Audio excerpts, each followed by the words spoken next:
Mandanya kumviriza ijwi rya Amerika isamira na Washington DC mu Kirundi no mu Kinyarwanda. Hano i Washington muzindukanye na Joy Diane Ninahazwe ngiye kubashikiriza amakuru tubafitiye muri kano gatondo, tukayahera ko yagezwe hirya nino kw'isi na mugenzi wacu Aloise Bigirimana.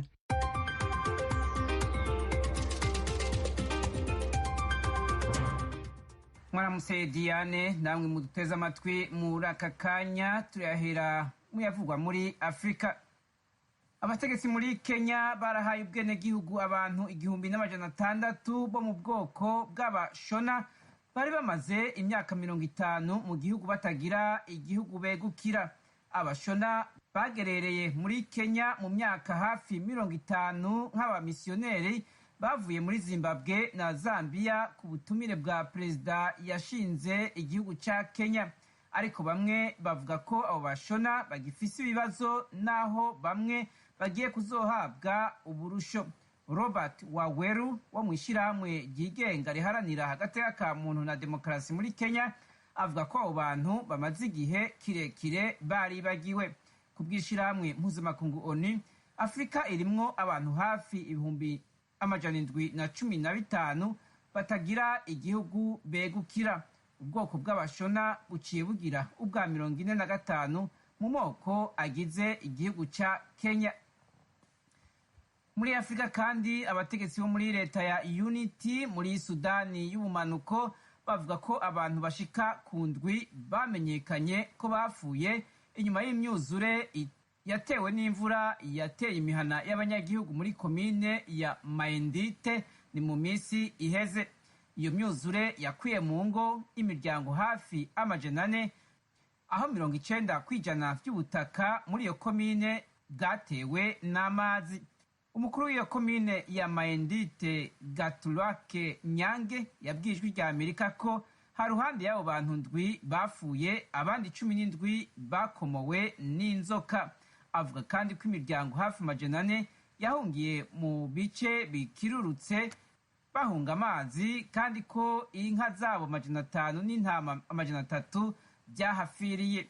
Gatulwake Nyange ahamagarira amashirahamwe y'abagira neza na leta kwihutira gufashisha abanyagihugu ibifungurwa, uburaro hamwe n'imiti kugira bakingigwe kwandura ingwara zitandukanye. Washington, ijwi rya Amerika. Mu makungu, perezida wa Afghanistan Ashraf Ghani yaratangaje ku munsi wa mbere ko yatoye umukenyuro wo gutururuza abatalibani mu bitero vyabo muri ico gihugu. Mu gihe hibonekeza ko abatalibani bariko bariyagurira uturere mu gihugu, perezida Ashraf Ghani yabwiye abashinga amateka ko uwo mukenyuro mushasha mu vy'umutekano uzohindura vyihuta ibintu ku rubuga rw'intambara, ku buryo mu mezi 6 umutekano uzoba wagarutse. Perezida Ghani avuga ko igisirikare kizogwanira gukingira ibibanza bikomakomeye vy'igihugu, igipolisi gicungera umutekano mu bisagara, nayo iperereza rikorane n'abanyagihugu bafise ibirwanisho mu kurwanya abatalibani binyegeza muri bo. Perezida Ghani yasavye abashinga amateka gufasha guhimiriza abanyagihugu bafashe abajejwe umutekano, kandi akavuga ko abatalibani batazigera baja mu biganiro vy'amahoro kiretse habaye igihindutse ku rubuga rw'intambara. Muri Leta Zunze Ubumwe za Amerika, buramatari wa leta ya New York yavuze ejo ku munsi wa mbere ko abakorera iyo leta mu gisata cyo kunguruza abantu n'ibintu ku butaka no mu mazi babwirizwa kwicandagisha umugera wa corona, atari ivyo bakazoza barapimwa buri ndwi. Buramatari Andrew Cuomo avuga ko iyo ngingo izotangura gushirwa mu ngiro inyuma y'umunsi Amerika izohimbaza umunsi wahariwe abakozi ku itariki ya 6 y'ukwezi kw'icenda kuza. Iyi ngingo izofata abakozi barenga 70,000, benshi muri bo baza baramaze gucandagwa. Ni nyuma yaho mu ndwi iheze perezida Joe Biden yategetse ko abakozi ba leta ya Amerika ku rwego rw'igihugu aho bakorera hose babwirizwa nabo nyene gucandagwa.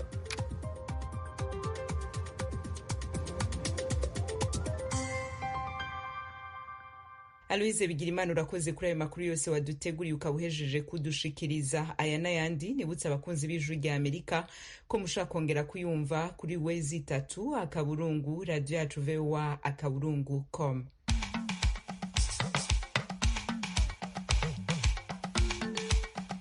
Nshuti bakunzi bacu nongere ndabashimire ko mubandanya kumviriza Ijwi rya Amerika isamira na Washington DC mu Kirundi no mu Kinyarwanda. Mu Burundi muriko mutwumva ku mirongo migufi ya shortwave kuri metero 25, 31 na 41. Mu Rwanda twumvikanira kuri FM 104 n'ibice bitatu y'Ijwi rya Amerika. Incamake y'igice ca kabiri c'amakuru tubafitiye muri kano gatondo. Uno musi kwa kabiri mu Burundi haratangura inama iza guhuza abashikiranganje bajeje ubutunzi mu bihugu vya Afrika bitandukanye hamwe n'indongozi zamwe mu mabanke nyafrika. Intumbero y'iyo nama nakaryo ko guca ijya nino na cane cane gutora inyishu zirama kugira ngo ubutunzi bwa Afrika bwisununure muri rusange. Uyu ni Larissa Dushime, n'umuvugizi w'ubushikiranganje bujejwe ikigega ca leta mu Burundi no gutunganya ubutunzi bw'igihugu. Hakurya mu Burundi mu Rwanda, leta y'ico gihugu n'iya Tanzania vyaraye bisinya amasezerano atandukanye arimwo ayo gufashanya n'ubutunzi. Ano makuru yose duce ku masonga turayarambura mu kanya isase, mube hafi y'amaradiyo yanyu.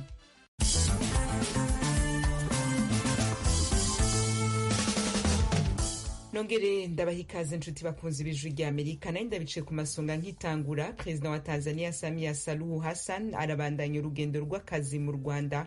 Ejo we n'intumwa ziwe bari kumwe bashize umukono ku masezerano y'ubufatanye na leta y'u Rwanda. Mugenzi wacu Assumpta Kaboyi yadukurikiraniye ino nkuru ari Kigali mu Rwanda. Kuri uyu wa mbere nibwo Perezida wa Tanzania yatangiye uruzinduko rw'iminsi 2 mu Rwanda rugamije gukomeza kunoza umubano w'ibihugu byombi. Akigera mu Rwanda, umukuru w'igihugu wa Tanzania yakiriwe na Perezida w'u Rwanda Paul Kagame. Abakuru b'ibihugu byombi bagiranye ikiganiro mu muhezo, ikiganiro cyakurikiwe n'isinywa ry'amasezerano ibihugu byombi byagiranye.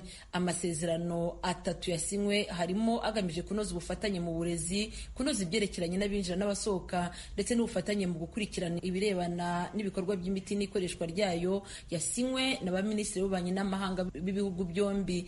Hari kandi amasezerano yasinywe na baminisitiri bashinzwe iby'ikoranabuhanga, amasezerano yerekeranye no kwifashisha ikoranabuhanga mu itumanaho. Uru rugendo rwa Perezida wa Tanzania mu Rwanda, benshi bari bishimiye ko aba bayobozi b'ibihugu byombi bagaruka cyane ku bigendanye n'ubucuruzi. Abikorera bo mu Rwanda bavuga ko ibicuruzwa byabo biva cyangwa bijya mu mahanga ibingana 90% byose binyuzwa mu gihugu cya Tanzania. Perezida Kagame mu ijambo rye yagaragaje ko we na mugenzi we biyemeje ko uruzinduko rwa Perezida wa Tanzania mu Rwanda rugera ku nyungu zifatika kandi rukongera no kuvugurura umubano w'ibihugu byombi. This also gives new impetus to key infrastructure and investment projects. Uru rugendo rurongera izindi ngufu mu mishinga y'ibikorwa remezo n'ishoramari ryungura impande zombi, by'umwihariko inzira ya gari ya moshi, uruganda rw'umusaruro w'amata ndetse n'ibikorwa remezo bigezweho ku byambu. U Rwanda rwiteguye gukorana bya hafi n'abavandimwe ba Tanzania mu birebana n'umuryango wa Afurika y'Uburasirazuba ndetse no hanze yawo. Perezida Kagame kandi yavuze ko u Rwanda rwiteguye gushyira imbaraga mu bikorwa byo kuzahura ubukungu bw'ibihugu byombi ndetse n'akarere byazahajwe n'icyorezo cya COVID-19. Naho mugenzi we wa Tanzania Madamu Samia Suluhu Hassan we yavuze ko igice kinini cy'ibiganiro bagiranye cyashimangiye gukomeza imigenderanire myiza mu by'ubukungu. Lakini kubwa tu kukubaliana ni kukuza ushirikiano zaidi, kwamba Tanzania na Rwanda tuko kwenye biashara, ariko ahanini ni ubutunzi, iterambere no gufashanya mu byerekeye ba rwiyemezamirimo. Uburyo tubanye neza, haracyariho uburyo bwinshi bwo gukoreramo ku nyungu zacu twese. Ikindi ni umuhanda wa gari ya moshi. Muzi ko twebwe muri Tanzania uwo mugambi tuwusangiye n'ibindi bihugu byinshi n'u Rwanda rurimo, kandi hasinywe amasezerano ajyanye n'uwo mugambi. Aha nagira ngo nshimire u Rwanda ko muri imbere yacu, ariko natwe twarabihagurukiye. Uyu muyobozi yanasobanuye ko igihugu cye cya Tanzania kizafatanya n'u Rwanda mu kurwanya icyorezo cya COVID-19 no gusaranganya imiti y'iki cyorezo. Abikorera bo mu Rwanda bishimira uruzinduko, bagaragaza ko ruzasiga ubucuruzi hagati y'ibihugu byombi bugenda neza. Hagengerwa Theoneste, umuvugizi w'urugaga rw'abikorera mu Rwanda, yabibwira Ijwi rya Amerika. Iyo ubona abakuru b'ibihugu baganira bagafata ingamba zo kugira ngo barusheho guteza imbere ubucuruzi bihita bitanga icyizere mu bacuruzi, kandi burya mu bucuruzi icyizere nicyo cy'ingenzi. Ikindi kandi ni uko tubona ko n'imishinga migari bagenda baganiraho ubona nayo ari igamije kunoza imihahirane, imigenderanire y'abantu. Icya mbere tuvuga yuko garamusi iramutse yagabanya igihe ibicuruzwa byamaraga mu rugendo, kuko ibiri bwihute kandi ikanafasha n'umuntu kuba yizeye ko iri bugere aho ijya, wenda igihe kamyo uvuga ngo iri buze gupfumuka iraza gutinda mu nzira. Mbere y'uko asubira mu gihugu cye kuri wa kabiri, biteganijwe ko asura icyanya cyahariwe inganda kiri Masoro mu karere ka Gasabo. Uruzinduko rwa Perezida Samia mu Rwanda ni urwa kane agiriye mu bihugu byo mu karere ka Afurika y'Iburasirazuba. Ni nyuma ya Uganda yasuye mu kwezi kwa kane, Kenya yagendereye mu kwezi kwa gatanu, n'u Burundi yari arimo mu kwezi gushize kwa karindwi. Assumpta Kaboyi, Ijwi ry'Amerika, i Kigali. bakunze baradiyo Ijwi ry'Amerika mutuye mu burasirazuba bwa Repubulika ya Demokarasi ya Kongo, tubararikire kujya mukurikira ibiganiro byacu ku maradiyo akurikira: Radio Communautaire La Voix de Mikeno ibunagana ni ku murongo wa FM 99.7, Radio Ngoma na Amani mu mujyi wa Baraka kuri FM 88.8, Radio Baraka FM nayo mu mujyi wa Baraka ku murongo wa FM 94.4, Radio Communautaire de la Verite ikorera mu mujyi wa Kiwanja kuri FM 99. N'abadukurikira bari mu majyepfo ya Uganda mwakumva ibiganiro byacu kuri Radio Ijwi Riyobora Voice of Muhabura ku murongo wa FM 88.9. Ni Radio Ijwi ry'Amerika iminsi yose kuva kuwa mbere kugera ku cyumweru. Tuve mu Rwanda tuja mu Burundi, ahava hatangura mu masaha ari imbere inama ihuza abashikiranganje bajejwe ubutunzi mu bihugu bitandukanye vya Afrika hamwe n'abayobozi bakuru b'amabanki y'ibihugu bitandukanye vyo kuri uwo mugabane. Umuvugizi w'ubushikiranganje bujejwe ikigega ca leta y'u Burundi no gutunganya ubutunzi bw'igihugu buhava butanguza iyo nama ariwe Larissa Dushime yaganiriye na mugenzi wacu Frederic Nkundikije ku ntumbero nyamukuru y'iyo nama, yongera mubwira abaza kuyitabira. Ni inama ihuza abashikiranganje bajejwe ubutunzi hamwe n'abayobozi bakuru b'amabanki y'ibihugu bitandukanye vya Afrika. Hitezwe abo bashikiranganje hamwe n'abo bakuru b'amabanki bagera n'abasanzwe ari abahanuzi babo bagera ku 300. Hamwe iyo nama izoba ku ruhande rw'urwangurukana bumenyi, twovuga ko twokwitangurukana bumenyi, hamwe ahandi urundi ruhande hariho abazoba bamaze gushika mu Burundi. Iyo nama ashobora kuyikurikira amasomo yandi. N'iteka ridasanzwe mu gihugu cacu ciza c'u Burundi kuba catunganije iyo nama mpuzamakungu, n'iteka kandi no kuri Afrika yose. Murashaka kutubwira abatetsi bamaze kwitaba iyo nama abamaze gushika mu Burundi bangana iki muri iki gihe? Ubukuru no munsi twari twiteze abashika kuri 60. Aho hakaba harimo abo twokwita abahanuzi, hakaba harimo abakuru b'amabanki, hakaba harimo n'abashikiranganje bava mu bihugu bitandukanye vya Afrika. Ariko muri rusangi twiteze abashika 83 bavuye hanze y'igihugu c'u Burundi, kandi nibo tuzonakira. Hanyuma hakazoba nabo bazokurikirana ku mbuga ngurukana bumenyi bashika 200. Murashaka kutubwira imigambi nyamukuru, intumbero iyo nama niye? Intumbero y'iyo nama nakaryo ko guca ijya nino na cane gutora inyishu zirama kugira ngo ubutunzi bwa Afrika bwisununure muri rusange. Kubona iyo nama ibereye mu Burundi muri iki gihe mu biha insiguro nke mu bushikiranganje bwanyu? Kubona iyo nama ibereye mu gihugu cacu ciza c'u Burundi, isiguro twobiha nuko nyakubahwa umushikiranganje ajejwe ikigega ca leta no gutunganya ubutunzi bw'igihugu niwe yarasanzwe ari umukuru w'iyo nama muri uyu mwaka wa 2021. Niko karyo Uburundi bwaronse iryo teka ryo gutegura iyo nama kugira ngo ishobore kubera mu gihugu ciza cacu c'u Burundi.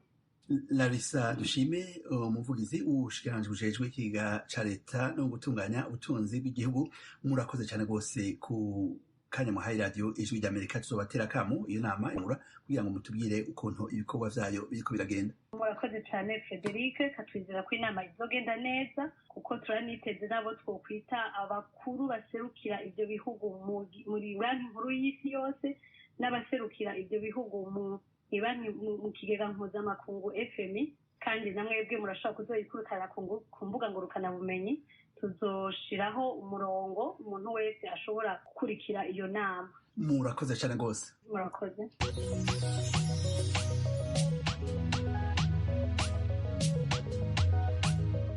inshuti z'ijwi ry'Amerika, uretse kuri FM musanzwe mutwumviraho, mushobora kudukurikira no ku mirongo migufi bita short waves kuri metero 25, ni ukuvuga kuri kilohertz 11,835.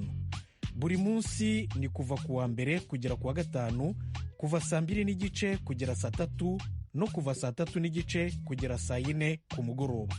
Ku wa gatandatu ni kuva saa 12 kugera saa 12:30 ku mugoroba. Ijwi ry'Amerika kuri metero 25 kilohertz 11,835.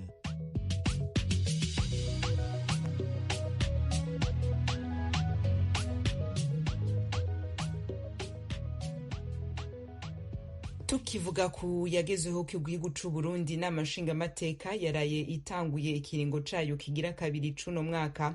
Umukuru wayo yavuze ko abashingamateka bari bamaze ukwezi kose hagati mu gihugu kubonana n'abanyagihugu, bakaba baganiriye cane cane ku kibazo c'umutekano muke wasubiye kwibonekeza mu gihugu c'u Burundi. Umenyesha amakuru wacu Pierre Claver niyo nkuru abandanye n'ino nkuru. Igice ca kabiri c'ibikorwa vy'inama nshingamateka catangujwe kuri uyu wa mbere kizomara amezi 4. Abashingamateka bari bamaze ukwezi mu kiruhuko. Muri ico kiringo niho bafata umwanya wo kwegera abanyagihugu babatoye kugira ngo babatume iryo bagona, maze abatowe babifatireko mu gutora amategeko. Aha umukuru w'inama nshingamateka Daniel Gerazi Ndabirabe yibukije ko bagendeye intara 11 kuri 18 zigize igihugu, aho baciye hose bashimikira ku kibazo c'umutekano no kwitandukanya n'abagizi ba nabi, nk'uko Gerazi Daniel Ndabirabe yabivuze mu ngoro y'amakoraniro mu Kigobe.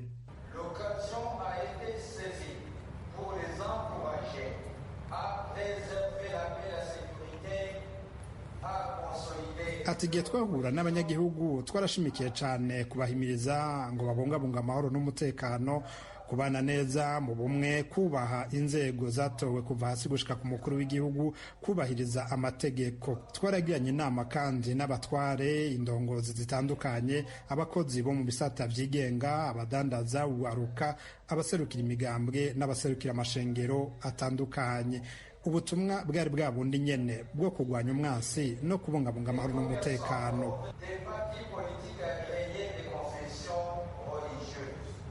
Intara zagaragayemo umutekano muke, hakicwa abantu barenga 70 mu mezi 3 aheze, nk'uko amatoza y'igipolisi yavyanye ni Muramvya, Mwaro, igisagara ca Bujumbura na Rumonge. Aho hose abashingamateka barahagendeye. Umukuru w'inama nshingamateka yongeye ko banasiguriye abanyagihugu ivyerekeye iterambere ry'amakomine no kwandikisha amatongo muri komine.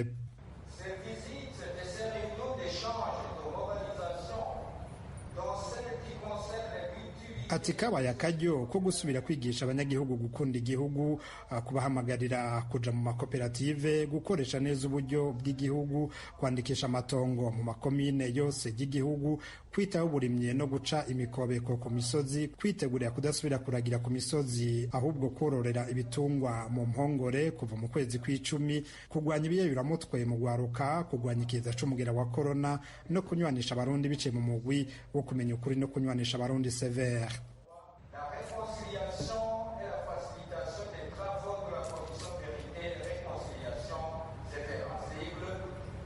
Umukuru w'inama nshingamateka yasiguye ko icatumye bashimikira ku mutekano ari uko hamaze iminsi hibonekeza ibitero mu gihugu bigahitana abanyagihugu b'inzira karengane. Avuga ko abanyagihugu babwirizwa kurikanura kugira ngo bagwanye umwansi.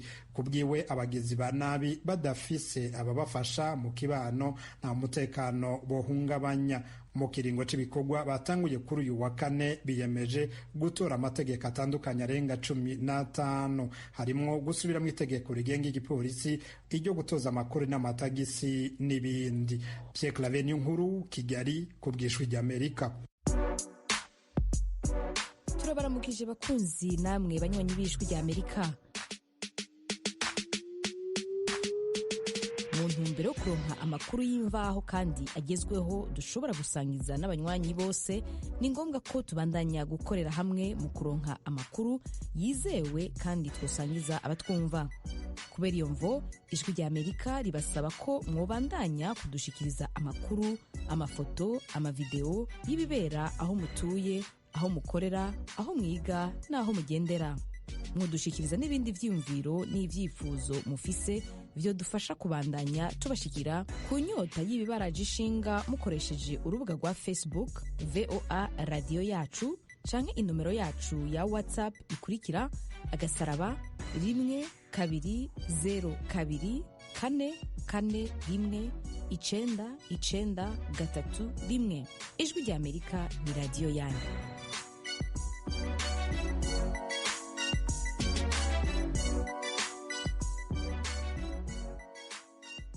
Ijwi rya Amerika, Washington DC mu Kirundi no mu Kinyarwanda. Imbere yo guhana gahindukira tubanze tunyarukire muri Republika ya Demokarasi ya Kongo, aho bamwe mu banyagihugu ba muri territoire ya Fizi iri mu ntara ya Kivu y'Epfo bahangayikishijwe no kutagira amabarabara meza.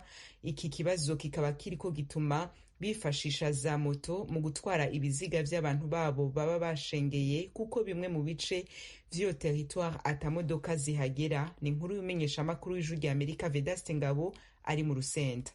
Munyuze muri iri barabara gitaka riri muri territoire ya Fizi bakunze kwita route nationale numero 5 rihuza iyi territoire n'intara ya Tanganyika ndetse n'iy'Amanyema, usanga hari aho ryafunzwe n'amazi y'ikiyaga cya Tanganyika, ahandi naho ryarasenywe n'amazi y'imvura n'ay'imigezi, ndetse hari aho usanga ibiraro byarakundutse.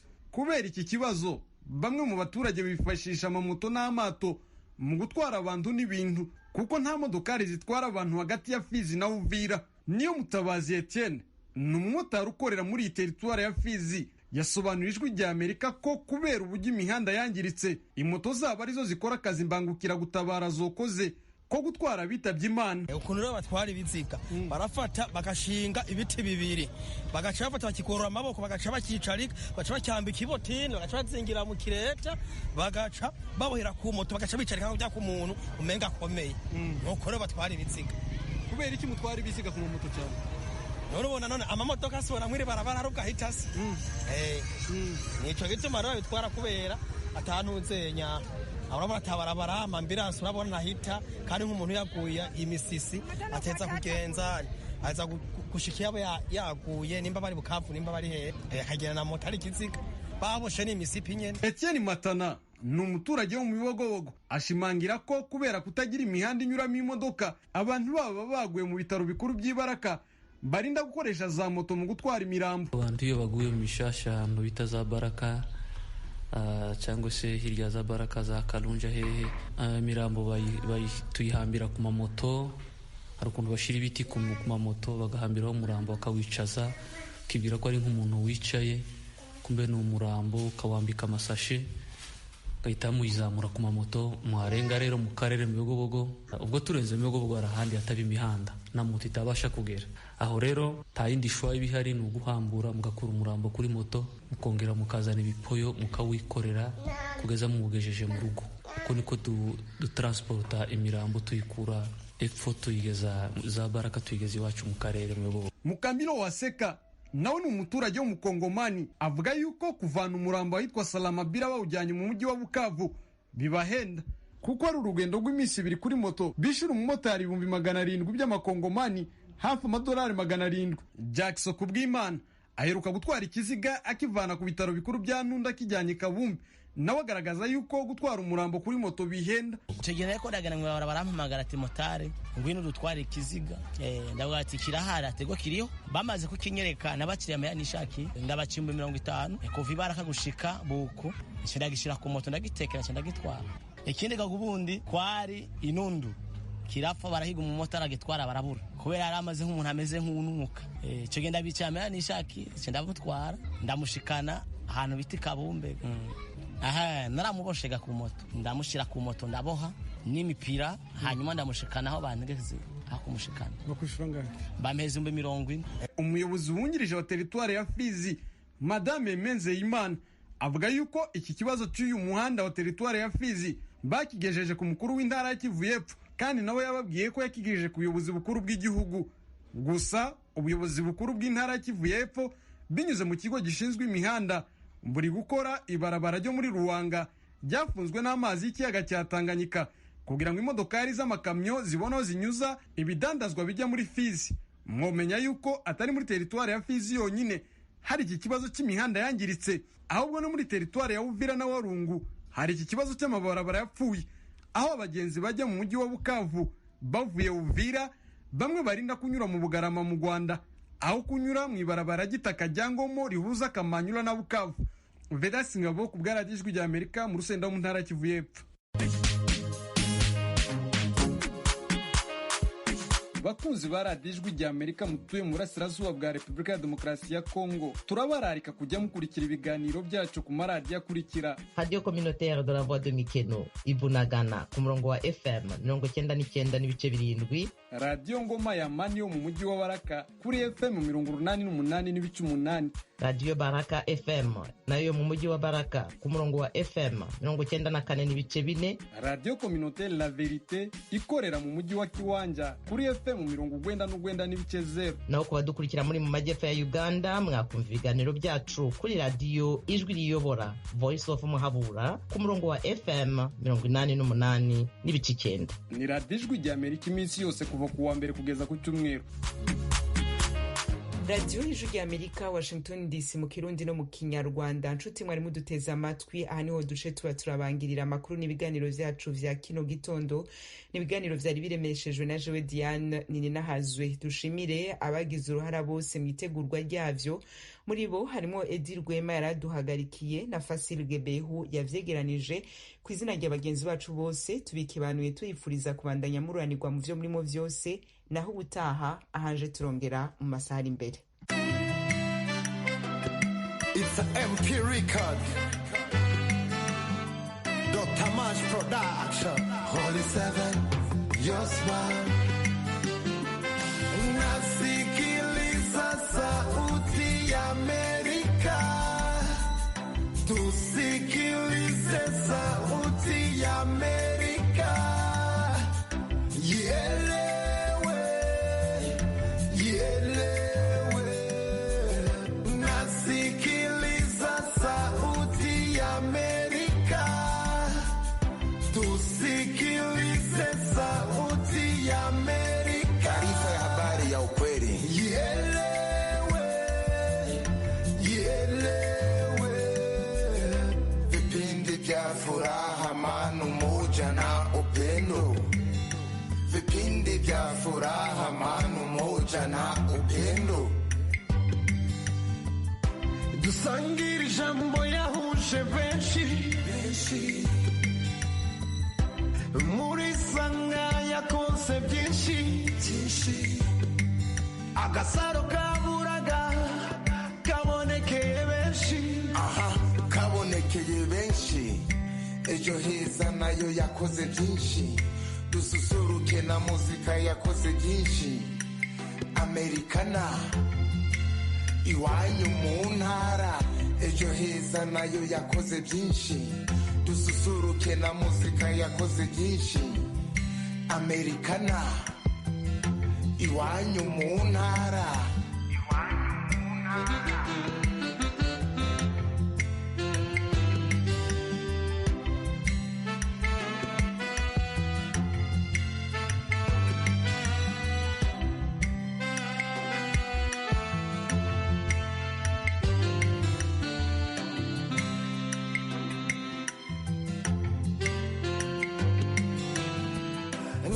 Nasikiliza sauti ya Amerika. Taarifa ya habari ya ukweli. Tusikilize sauti ya Amerika.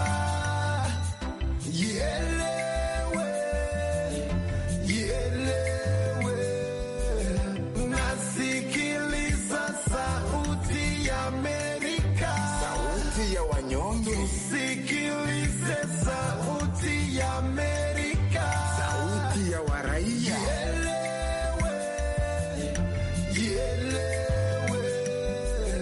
Vipindi vya furaha, amani, umoja na upendo. Vipindi vya furaha, amani, umoja na upendo. Dr. Mash Production.